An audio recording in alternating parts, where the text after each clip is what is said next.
Hi, good afternoon, everybody. And I'm really sorry I couldn't make it there. I've been so busy. So I would like to wish CBD Care all the best for their launch of their balms, and really great work, Megan. It's really awesome working with you, and I'm really proud of you.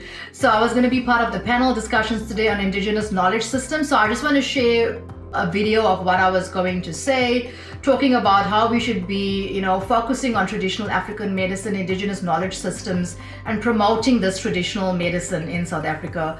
As we're aware, in South Africa, we have a heritage of Indigenous knowledge systems, which is our IKS, and it's deeply embedded in our cultural, our agricultural, and our healing practices of diverse communities. Cannabis, also known as dagga in South Africa.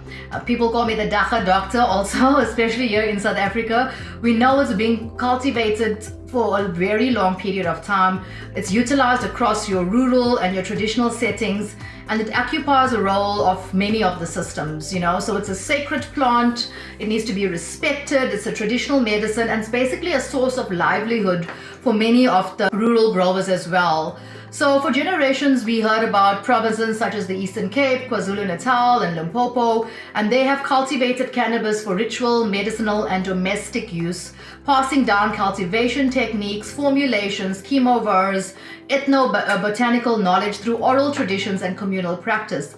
I myself have learned so much from the legacy growers, looking at the stewards of living cultural heritage, and they face or have been facing since legalization this marginalization under modern regulatory and commercial frameworks that have been prioritizing the pharmaceutical, corporate, and foreign controlled interests.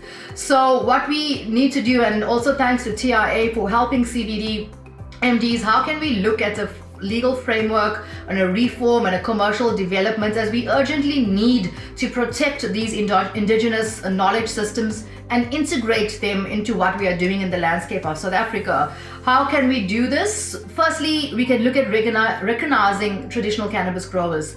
Let them be the custodians of the indigenous plant knowledge and ecological stewardship. Secondly, let's ensure that we have fair access to licenses, markets, and benefit sharing for legacy farmers, many of whom do not have this capital or formal documentation that is demanded by these commercial regulations.